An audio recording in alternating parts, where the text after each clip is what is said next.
Will the gentleman And with yield? that, I will yield the balance of my time to my ranking member. Ms. Brown, thank you so much. You know, you started off by saying something pretty profound, which is we are here instead of doing the business of the American people because the Republicans have offered us no positive agenda in their year in office. We know we've wasted countless weeks in them just trying to pick a speaker.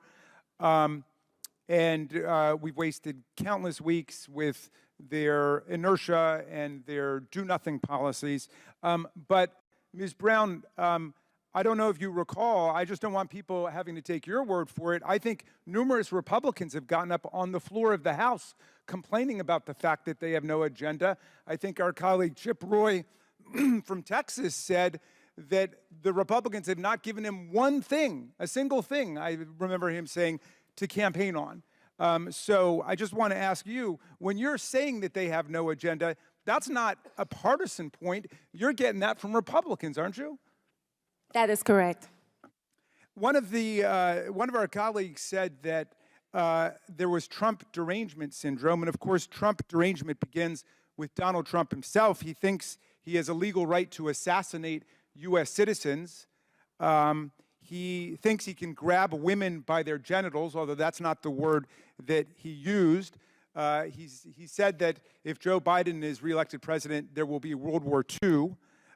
He is obviously deranged and disoriented, but the real Trump derangement syndrome that I see is those people who cannot break from Donald Trump after he's proven himself to be completely and totally unworthy of your support. Because I'm looking at talented, gifted people on the other side of the aisle, the ones who have not left Congress in frustration or because they've broken with Donald Trump and clashed with him. But I'm still looking at people who have their wits about them, I think, but you're acting like cult members, like you're sleeping on the basement of a cult, listening to tapes all night, and I beg you to get over your Trump derangement syndrome. Thank you very much for yielding, Ms. Brown. Chair recognizes Mr. Donalds from Florida for 5 minutes. Thank you, Mr. Chairman. A couple of things. First, it was said in this hearing, Mr. Chairman, about you specifically, that you repeatedly said you would give Mr. Biden any opportunity, he could choose which one, to come and speak in front of this committee. He could do it by deposition, he could do it by open hearing. It was up to him. The truth of the matter, though, is, members, is that the chairman's words are not binding. Like, no other member's words of Congress are really not binding. The binding article. Point of order. Does the chairman agree with that? Point of order. Does the chairman agree? Are you going to restore my time? Point of order. Just point of order. Okay. Does the chairman agree that the chairman's words are not binding on the committee? That's not a point of order. It has nothing to do with the order of this hearing. Thank you. Can I go back to 4 minutes and 34 seconds? That's where I was before I was interrupted by Mr. Raskin. Yes, reset the clock. Thank you. Thank you. What is binding is the actual written document, the written language in the subpoena, because a subpoena from this committee is also signed off on by the clerk of the House.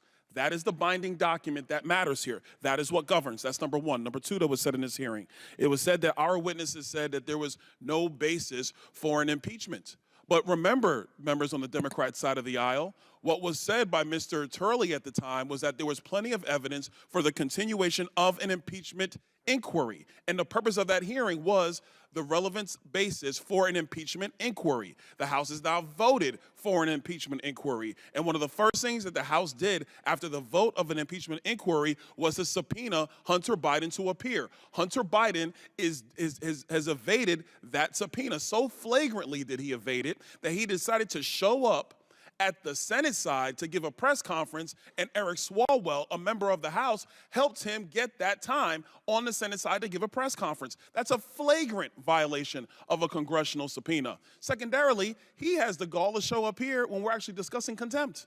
And he didn't stay. He was sitting right over there. He's not here now. He said he wants to talk. He could have stayed through the whole proceeding. He chose to leave. That's his business. But he was subpoenaed to come here.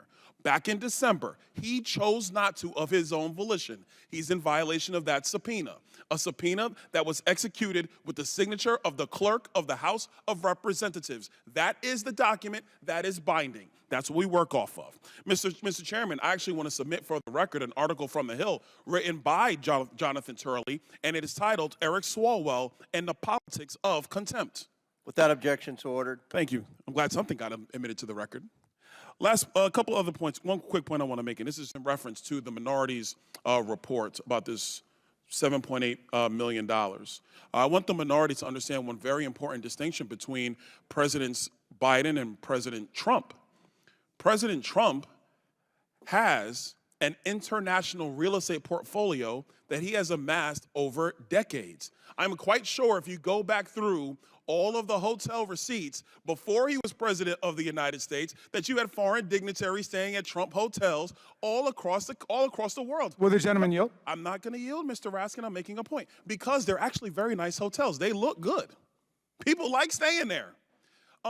President Trump was not running the Trump Organization when he was president of the United States. To my recollection, Eric Trump, the president's son, was actually running the Trump Organization when President Trump was president of the United States. So if he had a portfolio of hotels and people choose, you know, through Expedia, through Kayak, through Hotels.com, if they choose to go and stay there, how is that the president being in violation of what the emoluments clause? That's what you're citing? Stop. Ladies and gentlemen, America, this is ridiculous. The Biden family has no business. They've never had a business except for politics. And the one thing that the Oversight Committee, in conjunction with the Ways and Means Committee and in conjunction with the Judiciary Committee, has always been able to demonstrate is that they shook down foreign nations for millions, 26 million at the latest count, and growing, millions. And there was never any business entity involved except public corruption and a pay-for-play scheme. The House Oversight Committee would like to get to the bottom of this under the impeachment inquiry of the House. We have questions for Hunter Biden. We issued a subpoena for him to answer said questions. He ignored a congressional subpoena as a private citizen. There are many attorneys on the other side of the aisle. If you had one of your clients in your private practice ignore a congressional subpoena as a private citizen, you would advise them not to, because they would be held in contempt, and they would actually be punished by the Department of Justice. So I find it interesting to see today. Yield so I can I'm not going to yield, Mr. Goldman, because I had a question for you earlier. You didn't want to take my question, so I'm not going to take yours. Thank you. So, in closing, I will say, private citizens, yes, they have a responsibility to answer congressional subpoenas. They do. Hunter Biden had it, and he was flagrant. He decided to give a press conference. So we're going to do this business, and he should be held in contempt by the full House of Representatives. I yield back, Mr. Chairman. Very good. Chair now recognizes Ms. Norton from Washington, D.C. for 5 minutes. I yield my 5 minutes to Mr. Raskin. I'd like to thank the distinguished delegate from the District of Columbia, and I need to correct the record because of several false statements made about the Foreign Emoluments Clause, Article 1, Section 9, Clause 8, although I do appreciate the gentleman from Florida's attempt to at least engage on the matter of substance that was raised so powerfully by Ms. Crockett. Now let's start with this. Article 1, Section 9, Clause 8 says that neither the President nor any member of Congress can receive a present, an emolument, which means a payment, an office or a title from a prince, a king, a foreign government, quote, Mr. Donald, of any kind whatever.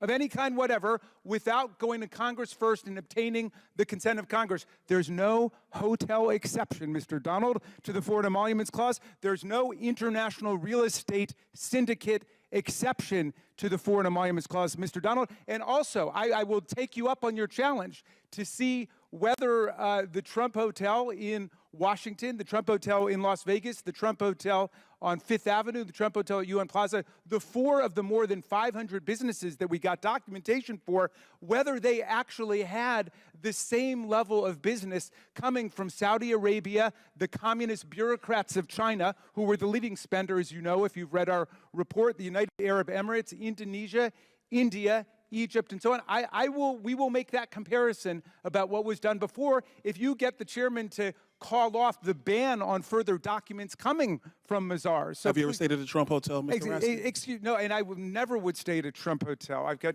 too much self-respect and concern for hygiene. So, but in any event, Mr. Donald, you're totally wrong about what the Foreign Emoluments Clause stands for. Abraham Lincoln was given 2 elephant tusks by the king of Siam during the Civil War, and he liked them very much. He wanted to keep them, but he went to Congress which is what every other president did before and every president did since, right up until Donald Trump. And he asked whether he could keep the tusks. And Congress, though they loved Honest Abe, said, no, you can't keep them. I mean, John F. Kennedy was offered citizenship by the people of Ireland because they loved him so much, and he refused to take it, saying that even though it didn't violate the letter of the Emoluments Clause, it violated the spirit of the Emoluments Clause. And Donald Trump converted the presidency into an instrument for self-enrichment.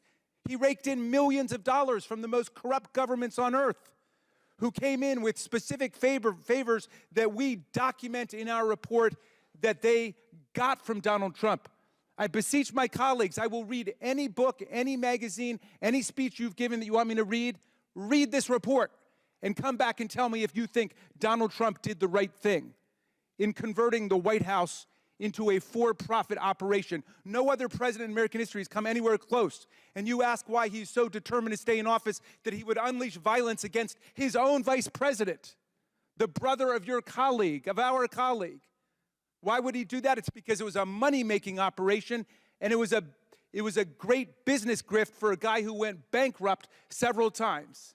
And yet, out of some misguided partisan loyalty, you're going to stick with him. I don't even know why you stick with him. He was a Democrat longer than he was a Republican. He wanted to run for president on the Reform Party. You guys have been taken over by an absolute con man. And now you're acting like members of a religious cult who don't even remember how you got in the first place.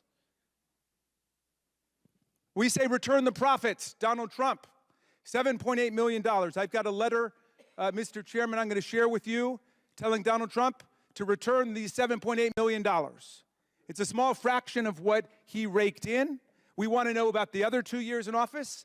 We want to know about the other businesses, not just those 4 that we were able to get information on. And we want to know about every country on earth, not just the 20 autocracies and dictatorships that we found. This is our government. This is our Constitution. And we're going to stand up for it against Donald Trump and anybody who follows him to the path of oblivion.